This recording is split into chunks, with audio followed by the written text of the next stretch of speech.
그가 채찍에 맞음으로 우리가 나음을 얻었도다 말씀합니다. 십자가는 가시입니다. 가시이기 때문에 아픔입니다. 아픔이기 때문에 그것이 깊어지면 죽음입니다.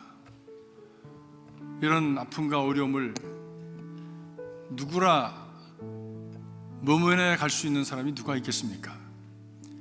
어린 나이서부터 인생의 그 걸음은 가시밭길이고 그것을 또 일컬어서 광야길이라고도 말을 합니다. 지난 주간에 한국에 있는 친구에게서 편지가 왔습니다. 요즘 편지래야 이메일 아니면 카톡이지요. 온 것이 부탁이 있다고 연락이 왔어요. 그래서 무슨 부탁이냐고 했더니 내가 목사니까 목사에게 하는 부탁을 하나 하고 싶은데 들어주면 좋겠다고 그래요. 그게 뭐냐? 우리 아들이 죽은 지가 7년이 됐는데 지금도 죽은 이 4월이 되면 가슴이 아프고 몸이 같이 아프대요. 그런 얘기를 저는 우리 아기를 낳으신 어머님들에게서 종종 들었습니다. 난산을 해서 아기를 얻은 어머님들이 그렇게 어렵게 아기를 낳은 그 달이 되면 몸이 아프고 고통을 당한다고 하는 그런 얘기는 들었지만 먼저 보낸 자식 때문에 7년이나 됐는데도 아직도 그 가슴이 아파서 일이 손에 잡히지 않고 마음이 방황하게 되고 그리고 몸이 같이 아프다는 얘기를 들으면서 같이 가슴이 아팠습니다. 뭘 해주면 좋겠느냐 물었더니 이제 7년쯤 되니까 교회에서 누구를 와라 가라 하면서 추모 예배를, 그것도 젊은이의 추모 예배를 드린다고 하는 것이 너무 마음이 그렇대요. 그렇다고 해서 그냥 지나갈 수 없으니까 가정에서 자녀들하고 그리고 남편하고 같이 이렇게 추모 예배를 드리려고 하는데 도저히 자기로서는 그 추모 예배를 드릴 만한 그런 마음이 생기지 않으니까 목사님인 네가 추모 설교를 성경 말씀과 함께 해서 보내주면 우리가 그것을 읽고 그리고 그 밑에 기도문을 달아주면 그 기도문을 읽으면서 위로를 받으려고 한다고 그렇게 편지가 왔습니다. 뭐라고 대답을 했겠습니까? Yes 1번, No 2번. 몇 번입니까? 예, 1번. 그렇지, 당연히 해야지. 아니 목사가 아니라도 장로가 된다고 할지라도 내가 해야지. 아니 장로가 아닐지라도 내가 1번인이라고 할지라도 내가 그 아픔에서 벗어날 수 있고 위로를 조금이라도 받을 수 있다면 당연히 해야지 하고 회신을 했습니다. 우리 모두는 다 크고 작은 가시를 가슴에 담고 있습니다. 저 가시 사진은 아리조나에 있는 그 큰 캡터스 선인장을 찍었는데 그것을 확대했더니 저런 가시더라고요. 지난번에 수련회 갔을 때에 아리조나 수련회 갔을 때에 모였던 분들이 저 가시를 이렇게 보면서 혹은 그것을 주워서 책상에 올려놓고 같이 나누면서 많이 울었습니다. 왜? 그 가시가 아프고 그 가시가 너무나도 쓰라려서. 그러고 보니까 같이 4박 5일을 지내면서 그 가시를 나누고 또 치유를 나누면서 보니까 한 사람도 가시를 안 가진 사람은 없더라고요. 어떤 사람은 가시에 베꼈다가 뽑혀서 그것을 치유하고 있는 과정에 있는 사람, 어떤 사람이 여전히 가시를 가슴에 품고 있는 사람, 어떤 사람은 너무너무 오래됐는데 아직도 뽑아지지 않아서 그것이 다른 상처로 비화되어 있는 사람, 다 가시를 가지고 있더라고요. 여러분은 어떠십니까? 거기 모였던 분들이 다 목회자들이었습니다. 그런데도 다 가시가 있더라고요. 저는 가시가 없을까요? 저도 가시가 있습니다. 내 안에 내가 너무 많아 쉴 곳이 없고 라고 하는 그런 노래처럼 우리 안에 자기로 말미암은 가시, 타인으로 말미암은 가시, 환경으로 말미암은 가시가 많아서 쉼이 없다는 그 노래가 전혀 근거 없는 얘기는 아닙니다. 가시는 아픔입니다. 상처입니다. 그런데 그 상처 많은 그 가시들 속에 십자가가 서 있는 거예요.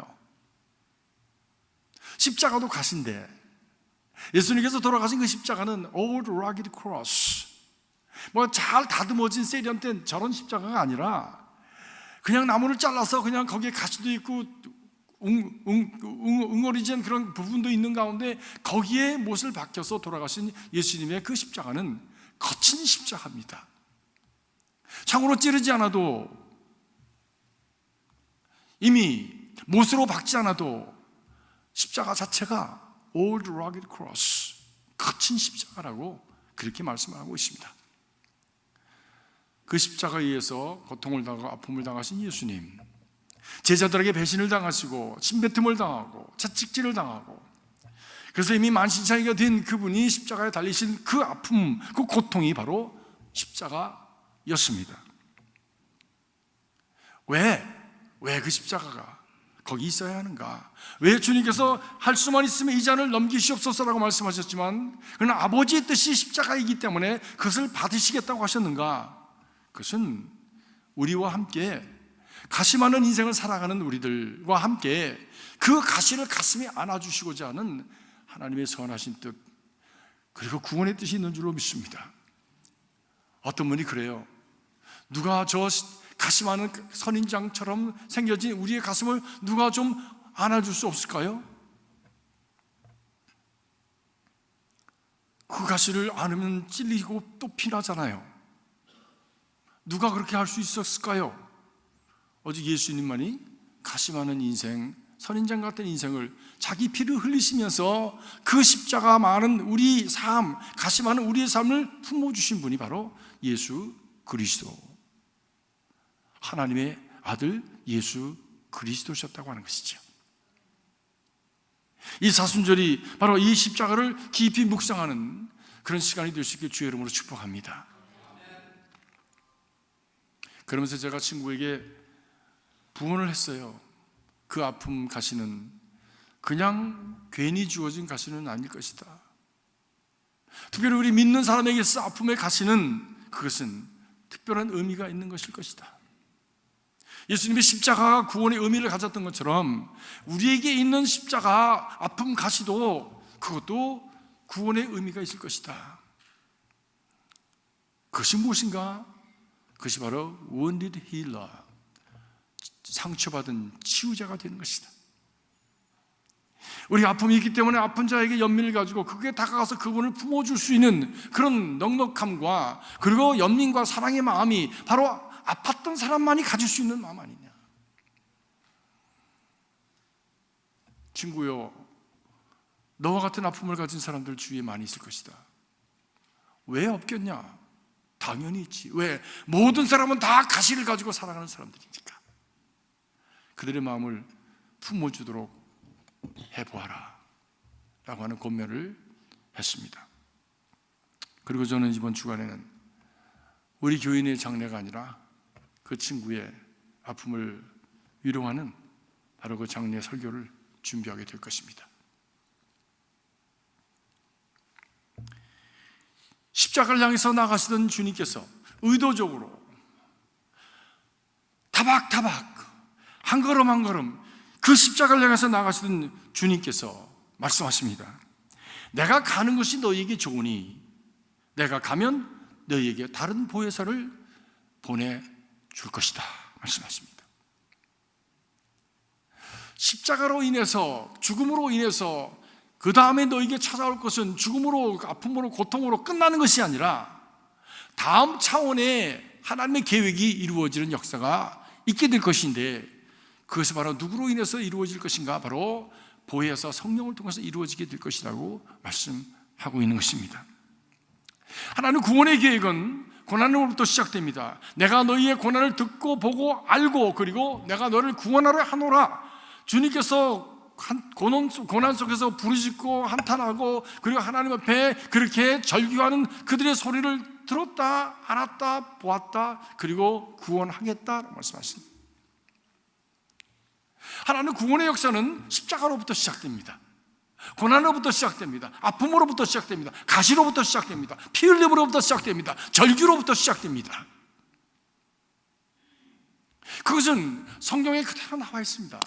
구약의 기사에도 그렇게 많은 기사들이 있지만 결국 요약하면 그 전부를 요약하면 고난 속의 부르짖음과 그 가운데 하나님의 은혜가 임하고 그리고 그를 통해서 하나님의 구원의 역사를 펼쳐가신다고 하는 겁니다. 그래서 신약도 마찬가지입니다. 똑같은 그림 도식입니다. 똑같은 공식입니다. 우리가 잘 아는 이사야 선지자, 유대 나라의 위기와 절망 속에서 부르심을 받아서 일하였던 위대한 하나님의 일꾼입니다. 최고의 선지자 중에 한 분이셨습니다. 그런데 그가 부르심을 받을 때 상황은 어떤 상황이었느냐? 나라가 소망 속에서 무엇인가를 좀 희망적인 일을 해보려고 애쓰는 그런 상황에 그만 그 지도자가 죽어버린 거예요. 이사야서 6장에 보면 우시야 왕이 죽던 해에라고 하는 말씀으로 시작이 됩니다. 이 우시야 왕은 유대 역사에 있어서 당시의 강대국들이 이 유대 나라를 점령하고 그리고 참 어려운 상황 속에서 호시탐탐 이스라엘을 연이어서 이제는 유다를 먹으려고 하는 그런 위기 속에서 정치를 잘해서 주변 나라들과 잘 밸런스를 이루고 심지어 어떤 작은 나라로부터는 조공도 받고 그리고 이제는 아수르라고 하는 큰 나라로 그 위협에서 벗어날 수 있는 그런 기회를 엿보던 그런 민족의 희망이 됐던 사람입니다. 그런데 그가 갑자기 죽은 거예요. 갑자기 죽은 거예요. 온 백성들의 그 마음이 어떻겠습니까? 희망을 두고 애국의 마음을 가지고 미래를 바라보던 그 참 의식이 있는 사람들의 마음은 어떻겠습니까? 멘붕이었을 것입니다. 탄식이었을 것입니다. 하나님 어쩌면 이러실 수가 있습니까? 이러실 수가 있습니까? 이러시면 안 되죠, 하나님. 하나님의 구원이라고 하는 것이 무엇입니까? 어떻게 이렇게까지 하실 수 있습니까? 라고 외치지 않았겠습니까? 이사야도 그런 마음을 가지고 아마 성전에 들어갔을 겁니다. 성전에 들어가서 그가 하나님 앞에서 무릎을 꿇어 기도하게 되었습니다. 사랑하는 성도 여러분, 이런 절대 절망의 아픔과 위기와 그리고 참으로 절벽에서 벼랑에서는 그런 아픔을 가지고 있을 때에 우리가 해야 될 일은 무엇입니까? 사람이 도와줄 수 없습니다.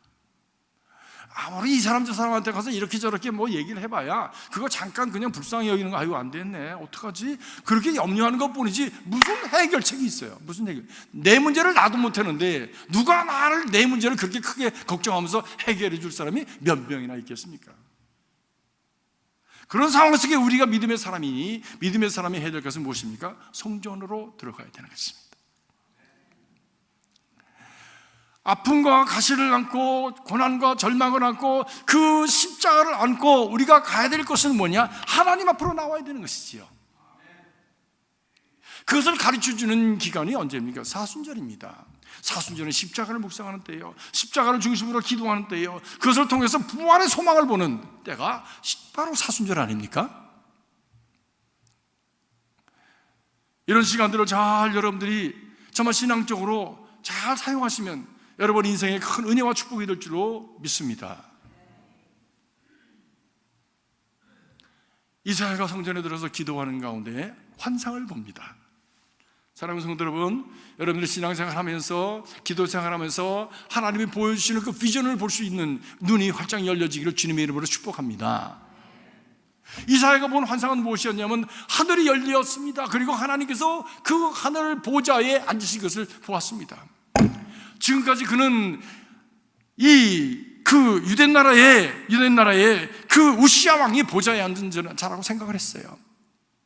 그래서 그 보좌에 앉았던 왕이 죽어버리니까 절망적이었습니다. 소망이 없었습니다. 어떻게 될지 알 수 없었습니다. 그런데 하나님께서 보여주신 것은 우시야 왕이 보좌에 앉은 것이 아니라 하나님이 역사를 다스리시고 하나님이 역사를 주관하시는 분이시라고 하는 보좌의 주인이 하나님이신 것을 보여주셨습니다. 사랑하는 성도 여러분, 여러분의 인생의 위기를 당할 때, 아픔을 당할 때, 고난을 당할 때, 가시에 찔려서 눈물 날 때에 왜 너 때문에 그랬다, 너 때문에 그랬다 하는 것이 아니라, 자책감을 가지고 자기 죄의식 속에 살아가는 것이 아니라 하나님이 일하시고 하나님이 인도하시는 길이 있음을 믿는, 하나님의 보좌에 앉으신 분이신 것을 발견하는, 고백하는 신앙이 될 수 있길 주의 이름으로 축복합니다. 우리 인생에 있어서 주인은 하나님 되셔야 하는 것이지요. 우리 인생의 그 모든 과정에 있어서 인도자는 하나님이신 것이지요. 그것을 고백하는 사람들이 믿음의 사람들이지요. 그런데 그 보좌로부터 하나님의 옷자락이 흘러서 온 성전에 가득했습니다. 온 성전에 그 옷자락이 덮였습니다. 하나님의 은혜의 옷자락이 온 성전에 덮여지기를 간절히 소원합니다. 여러분의 심정이 하나님의 옷자락으로 덮여지길 주의 이름으로 축복합니다. 우리의 아픔과 상처와 그리고 모든 십자가가 하나님의 은혜로 덮여지는 축복이 있기를 간절히 바랍니다. 그 은혜 가운데서 천사들이 찬양하면서 6날개로, 2날개로는 얼굴을 가리고 2날개로는 발을 가리고 2날개로는 날개짓을 하면서 하나님 앞에서 찬양합니다. 거룩하다, 거룩하다, 거룩하다. Holy, holy, holy. 찬양하면서 성전을 나르면서 찬양하는 모습을 그가 보게 되면서 그가 경외감을 갖게 됩니다. 두려움을 갖게 됩니다. 마치 죽을 것만 같은, 당장 죽을 것만 같은 그런 참 거룩한 두려움을 갖게 되어지지요. 오라, 내가 입술이 부정한 백성들 가운데 거하면서 내가 거룩하신 하나님을 보게 되었도다. 내가 이제 죽게 되었구나. 그때 천사 중에 하나가 그 성전에 있는 그 화로에서 그 불을 가져다가 이사의 입술을 지져 주었습니다. 그리고 깨끗게 되었노라. 선언을 하실 때에 그의 마음속에 들려지는 음성이, 이제 내가 누구를 보낼꼬, 누구를 보낼꼬. 그때 그가 하나님 앞에 고백합니다. 주님, 제가 여기 있사오니 제가 가겠습니다. 그림을 보십니까? 그림을 보십니까? 절망에서 하나님의 은혜에서 그리고 하나님 보내신 그 소명을 받는 그런 그림이 바로 구약의 그림일 뿐만이 아니라 신약의 그림입니다. 이것은 하나님의 그림입니다. 우리가 아픔이 있을 때에, 고난이 있을 때에, 십자가가 있을 때에 그것의 십자가 죽음으로 끝나는 것이 아니라 부활로 이어지며, 부활은 하나님의 성령의 역사로 진행이 되어지는 것이지요. 여러분은 고난과 아픔 속에서 어디에 계십니까? 여러분의 자리는 지금 어디입니까? Where are you? Where are you? 아픕니다. 고통스럽습니다. 왜 이렇습니까? 하나님 이럴 수는 없지라고 하는 자리에 있습니까? 아니면은 지금 하나님이 주시는 은혜 가운데서 깨우침과 그리고 하나님의 도우심을 감사합니다는 자리에 있습니까? 아니면 하나님이 지금 그 고난과 아픔을 넘어서 또 아픔의 사람들을 품어주기를 원하시는, 내가 저들의 아픔을 보고 듣고 알았다, 내가 누구를 보낼 거라고 하는 음성을 듣고 내가 그렇게 하겠습니다 라고 헌신하고 결단하는, 그리고 자기를 드리는 자리에 있습니까?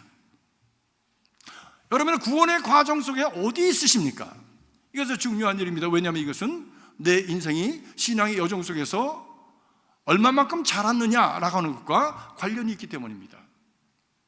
수십 년을 우리가 신앙생활해도 내 자리가 여전히 지금 십자가를 지고만 가는 그런 자리에 있다면, 수십 년을 평생을 신앙생활 한다고 해도 아직도 하나님 은혜 가운데만 머무는 자리에 있다면, 그리고 아직도 하나님이 부르시는 소명의 자리에 있지 않다면 나는 다 자라지 못한 거지. 다 자라지 못한 거지. 열매 있는 자리에 있지 못한 것이지요. 하나님이 원하시는 그 자리에 있지 않은 것입니다. 오늘 말씀 보니까 사도행전 1장 8절에 보니까 오직 성령이 임하시면 너희가 권능을 받고 예루살렘과 유다와 사마리아 땅 끝까지로 내 증인이 되리라. 증인 되어지는 사명의 사람으로 하나님 부르시는 것을 우리가 볼 수가 있습니다. 그런데 여기 말씀에 나와 있지 않지만 오직 성령이 임하면이라고 하는 그 자리, 그 이전에는 무엇이 있습니까? 십자가가 있습니다. 죽음이 있습니다. 그 죽음으로부터 저들이 절망하고 낙향하고, 그래서 저들은 이제는 나는 그냥 먹거리나 위해서 살아야 되겠다라고 갈릴리로 떠나갔던 제자들, 엠마오로 내려갔던 저들을 주님께서 찾아가셔서 한 사람씩 거둬들이시지요. 그리고 예루살렘으로 올라가라, 그리고 하나님께서 준비하신 그 하늘의 선물을 기다리라고 하는 말씀 하나 믿고 저들이 기도하지요. 기도하는 가운데 성령이 저들에게 임하십니다. 성령이 임하시자 지난날에는 거짓말하고, 그리고 참으로 참 멀리서서 따라가던 자기 보호주의에 쌓였던, 이기주의에 쌓였던 신앙이 그만 숨어서 비겁하게 신앙 생활했던 그 신앙이 돌이켜져서 많은 사람들에게 3,000명, 4,000명, 5,000명에게 공개적으로 외칩니다. 너희가 십자가에 못 박아 죽인 예수가 바로 메시아였고, 그 메시아를 하나님께서 무덤 속에 두실 수가 없어서 하나님 능력으로 저들을 다시 살리셨다 라고 하는 말씀을 전할 때에, 어떤 사람은 이를 갈면서 그 제자들 향해서 돌을 던지려고 했지만, 어떤 사람들은 가슴에 충격을 받고 우리가 어찌할꼬, 하나님 보내신 하나님의 아들 메시아를 우리가 죽였구나, 우리가 어떻게 해야 구원을 받을꼬 라고 그들이 탄식할 때에 베드로와 요한과 야고보 그 제자들은 저들에게 말합니다. 회개하고 예수를 믿으라. 그리하면 너희가 성령을 받으리니 유쾌하게 되는 날이 이르리라 말씀할 때, 많은 사람들이 그 말씀을 듣고 하루에 3,000명, 5,000명씩 주님 앞으로 돌아왔더라 말씀합니다. 그리고 저들이 모든 사람들이 일어나서 전도함으로 말미암아 그 온 도성이 기쁨으로 가득하게 되었다라고 말씀하고 있습니다. 사랑하는 성도 여러분, 진정으로 우리가 예수 믿는 그런 분명한 그 확증이 있다면, 십자가를 넘어서 하나님의 은혜를 경험하고 은혜 가운데서 우리가 하나님의 부르심을 받은 소명이 있는 믿음으로 건강한 신앙으로 자라났다면 우리는 전하는 자가 되어야 하는 것이지요. 예수님이 이렇게 나에게 해주셨어. 무슨 성경 말씀을 줄줄이 외우는 것이 아니라 예수님께서 이렇게 나에게 역사하셨어. 그래서 내 인생은 이렇게 변화되었어. 과거는 이랬는데 나는 오늘은 이렇게 살고 미래는 이렇게 살 거야 라고 하는 비전이 있는 삶을 살아가게 되는 것입니다.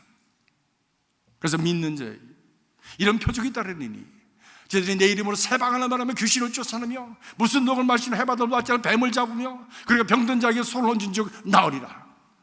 이런 확신을 가지고 새 방언을 말하는 것입니다. 새 방언이라는 것이 무슨 갑자기 이상한 그런 방언을 한다는 것보다도 지금까지 말하여 보지 아니한 그런 소망의 언어를 말하는 것이에요. 지금까지 말하여 보지 않은 구원의 언어를 말하는 것이에요. 지금까지 말해보지 아니한 그런 새로운 세계를 향한 그런 비전의 언어를 말하는 것입니다. 여러분의 입술이 새 방언을 말하는 그런 언어가 되시길 주의 이름으로 축복합니다. 제자들도 숨어 있었습니다. 도망갔습니다. 절망해서 예수를 버리고 낙항했습니다. 그런데 성령께서 임하시자 저들에게 믿어지지 않았던 부활이 믿어지고 깨달아지고, 그리고 하나님의 부르심의 은혜 가운데서 저들이 바로 예수를, 그럼에도 불구하고 예수를 전하는, 그래서 베드로와 같은 사람은 십자가에 거꾸로 매달려 죽게 되어지고, 어떤 사람은 목침을 당하고, 어떤 사람은 그냥 피부를 벗겨서 끓는 가마속으로 들어가서 죽기도 하고, 그래도 두려워하지 아니하고 예수를 전하며 살아갔던 하나님의 사람들로 변화되었던 것이지요. 사랑하는 성도 여러분, 저와 여러분 안에 이런 변화 역사가, 진정한 신앙의 변화 역사가, 진정한 신앙의 그 성숙의 역사가 있어지길 주의 이름으로 축복하는 것입니다. 이 모든 것이 어디로부터 시작되는가? 바로 십자가와 성령입니다. 그러니까 십자가 있는 곳에 성령이 있고 성령이 있는 곳에 십자가가 있는 것이에요. 그림이 보이십니까? 그림이 보이십니까? 저도 여기까지 온 것은요, 십자가 때문에 왔습니다. 병들어서 고생했습니다. 문제가 풀리질 않아서 어디로 갈는지 몰라서 하나님 앞에 호소하면서 애를 썼습니다. 그런 가운데 하나님께서 제게 은혜를 주셨습니다. 은혜를 주시고, 그리고 그러면 내가 그동안에 이렇게 참 고통을 당했던 의미가 무엇이고, 하나님이 또 새롭게 나를 새 생명 주실 의미가 무엇인가를 생각하고 기도하면서, 하나님, 나에게 길을 가르쳐 주십시오 라고 길을 찾은 것이 10년입니다 10년 동안 한 길을 찾고 그리고 목회자가 될 그런 마음을 먹고 그리고 오늘날 여기까지 오게 되었습니다. 구약의 하나님의 역사나 신약의 하나님의 역사나 오늘 개개인에게 임하는 하나님의 역사 똑같은 그림입니다. 똑같은 그림입니다. 사랑하는 성도 여러분, 여러분의 삶 속에 이런 하나님의 은혜를 고백하는 그리고 하나님의 역사를 분명하게 확신하면서 경험하면서 내게 하나님은 이렇게 역사하셨다고 증거할 수 있는 땅끝까지를 증인이 되라고 하신 그 말씀대로 그 증인이 되는 역사가 이루어질 수 있게 주의 이름으로 축복합니다. 오늘 말씀을 들으시면서 한번 생각해 보십시오.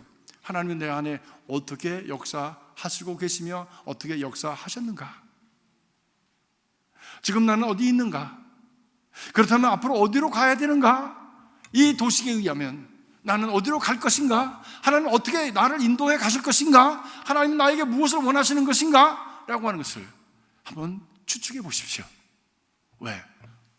하나님은 동일하신 하나님이시니까, 변함이 없으신 하나님이시니까, 회전하는 그림자도 없으신 하나님이시요 말씀하신 약속을 지키시는 하나님이시니까, 알파와 오메가가 되시는 하나님이시니까 그 하나님의 역사의 방법은 동일하십니다.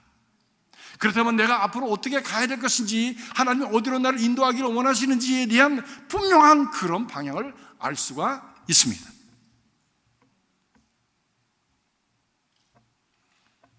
그것을 우리가 분명히 확신하고 그 방향으로 내 삶의 방향을 잡아간다면 그것은 큰 축복입니다. 내 인생의 가장 존귀하고 아름답고 복된 인생이 되어지는 비결이 될 것입니다. 저는 가끔 제 삶을 생각해 봅니다.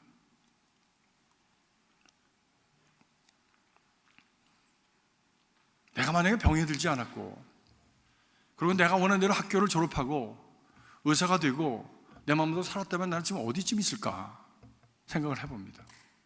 나는 그러면 굉장히 행복했을까? 절대로 행복했으리라고 저는 생각하지 않습니다. 여전히 방황하고 있었을 것입니다. 왜? 제 안에 늘 방황이 있었거든요. 인생의 의미는 무엇일까? 무엇을 위해서 살아가야 될 것인가? 나는 왜 존재하고 있는 것인가? 이런 질문이 저는 어렸을 때부터 늘 내 마음속에 있었습니다.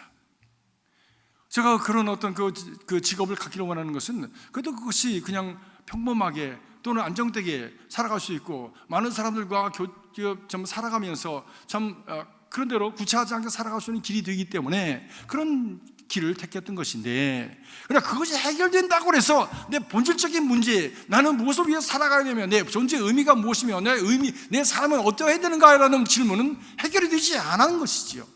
그 질문을 위해서 나는 여전히 방황하고 그 질문을 찾기 위해서 여기 들썩 저기 들썩 했을 거예요.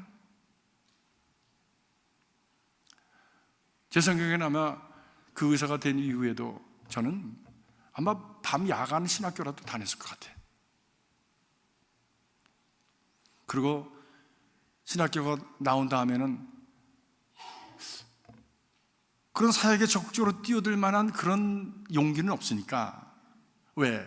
내가 가지고 있는 편리와 내가 가지고 있는 안정과 내가 가지고 있는 어떤 스테이터스가 버리기에는 너무 큰 것이기 때문에, 너무 아깝기 때문에 그 사역에 덤뻑 뛰어들지 못하고 교회에서는 무슨 일을 했겠죠. 그러나 굉장히 까닭스러운 사람이었을 것입니다. 목사님이 힘들게 하고, 이건 왜 이렇게 하냐 저렇게 하냐 손가락질하고, 많은 사람이 힘들게. 왜? 모르면 괜찮은데도 알잖아. 신학교 다녔잖아. 지금 상상으로 다녔잖아. 뭐 이러니 저러니, 뭐 옛날엔 저랬는데 뭐 저래. 더군다나 태어났을 때부터 교회를 다녔으니까 얼마나 많이 합니까? 교회에 대해서. 또 교회에 대해서만 아는 게 아니라 사람에 대해서 얼마나 많이 합니까? 이런 종류의 사람 저런 종류의 사람, 수많은 종류의 사람을 저는 어렸을 때부터 거치면서 살았습니다. 그래서 그냥 이렇게 지나면서 냄새만 맡아도 이 사람은 이런 사람 딱 하고 사진이 들어오죠. 그걸로 그냥 끝나는 것이 아니라 얼마나 했겠어요. 누가? 제가. 그런 사람이 행복할 수 있겠습니까? 그런 사람이 만족할 수 있겠습니까? 저는 아마 그런 사람이 됐을 거예요. 하나님께서 그것을 완전히 패대기를 치셨습니다. 포기할 수밖에 없게 하셨고, 그 모든 내 계획을 깨뜨려 버리셔서 다시는 주워 담을 수 없게 하셨고, 그리고는 새롭게 출발하는 길을 제게 허락하실 때 그것이 너무 아팠어요. 너무 고통스러웠어요. 하나님 원망 많이 했습니다.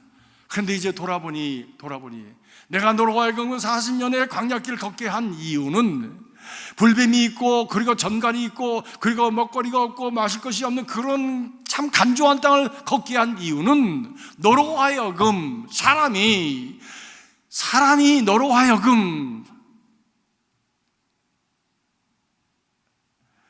빵을 위해서 사는 인생이 아니라 하나님의 입에서 나는 모든 말씀으로 인하여 살 것이니라, 이것을 깨우쳐 주기 위해서 너로 간조한 땅을 걷게 하셨느니라. 그때는 그 말이 무슨 말인지, 무슨 시 같기도 하고 무슨 작가가 써놓은 하나의 작품 같기도 했는데, 이제 돌아보니 그 말은 진리입니다. 다 걷고 보니까 진리예요. 이것을 다 걷고 난 다음에 아는 것이 아니라 믿음으로 미리 아는 사람은 복 있는 사람입니다. 사랑하는 성도 여러분, 그렇기 때문에 지금 현재 가시를 가지고 아픔을 가지고 고난을 당하는 이들이요, 여러분은 희망이 있습니다. 어떤 희망입니까? 고난 속에 부르실 때 하나님께서 주실 은혜가 있고, 은혜를 넘어서 우리 인생을 가장 최고와 최선의 삶으로 인도하시는 하나님의 부르심의 손길이 임할 것이 바로 하나님의 방법이기 때문입니다. 그 희망을 가지시고 오늘도 하나님 앞에 나아가서 참 진실하게 겸손하게 하나님의 도우심을 구하고, 그리고 십자가를 넘어서 하나님의 그 불타는 버닝 부시를 발견하는, 부르심의 그 참 버닝 부시를 발견하는 그런 여러분 되시기 주의 이름으로 축복합니다. 모세가 불타는 그 가시덤불을 발견했습니다. 가보니까 이상하게 나무에 불은 붙었는데 나무는 타지 않는 거예요. 호기심 속에 가서 보니까 그 안에서 하나님의 음성이 들렸습니다. 모세야, 내가 서 있는 땅은 거룩한 땅이니 신발을 벗어라. 그는 하나님을 처음 대면하게 되었습니다. 무엇을 통해서? 가시덤불을 통해서 그가 하나님을 대면하게 되었습니다. 그 가시덤불에 타고 있는 하나님의 불을 보았습니다. 십자가는 가시입니다. 그 가시에 하나님의 성령의 불길이 붙게 되어져 있습니다. 그 가시를, 사랑하는 성도 여러분, 그 십자가 가시를 여러분의 가슴에 품고 하나님 앞에 나가서 구할 때에, 다가갈 때, 모세처럼 다가갈 때에 우리의 삶 속에 하나님의 성령의 은혜가 임하게 될 줄로 믿습니다. 그리고 성령의 은혜와 함께 우리에게 들려지는 하나님의 음성을 듣게 될 줄로 믿습니다. 내가 너를 보내노라. 내 백성의 아픔과 고난을 내가 보고 듣고 알았노라. 내가 너를 보내노라. Go to my people and save my people. Let my people go. 내 백성을 가서 구원하라. 하나님과 함께 동역하는 하나님의 사람이 될 것을 믿습니다. 이런 은혜와 축복하심이 이 사순절을 걸어가는, 십자가를 묵상하는 여러분에게 있기를 바라고, 여러분의 인생의 걸음 속에서 십자가 가시를 가슴에 품고 걸어가는 여러분의 삶 속에 하나님의 구원의 역사가 성령으로 말미암아 이루어지기를 주의 이름으로 축복합니다. 성령이 있는 곳에 십자가가 있고, 십자가 있는 곳에 성령이 있습니다. 십자가 없는 성령은 가짜입니다. 기도하겠습니다. 주님 앞에 나와서 저희들이 우리 자신을 내어드립니다. 돌아보니 우리는 우리의 심령 깊은 곳에 하나님 크고 작은 가실로 덮여있는 선인장과도 같고, 우리의 진 깊은 참 마음에는 탄식과 그리고 한숨과 아픔이 하나님 가득합니다. 긍휼히 여겨 주시옵소서. 긍휼히 여겨 주시옵소서. 간절히 바라고 남나니 그 아픔과 아버지 그 가시가 주님의 예수 그리스도의 십자가로 말미암아 주님이여 참으로 은혜의 십자가로 변하게 하여 주시옵소서. 그 십자가에 주의 성령께서 임하셔서 그 십자가가 우리의 구원이 되게 하시고, 그 십자가가 우리의 생명이 되게 하시고, 십자가가 새로운 역사의 출발점이 되도록 인도하여 주시옵소서. 우리 자신뿐만이 아니라 그를 통해서 많은 이들에게 하나님이 내 고통과 아픔을 통해서 이렇게 내 인생을 바꿔주시고 내 인생을 이렇게 역사하셨다라고 고백하는 믿음의 고백과 전도의 역사가 나타나게 하여 주시옵소서.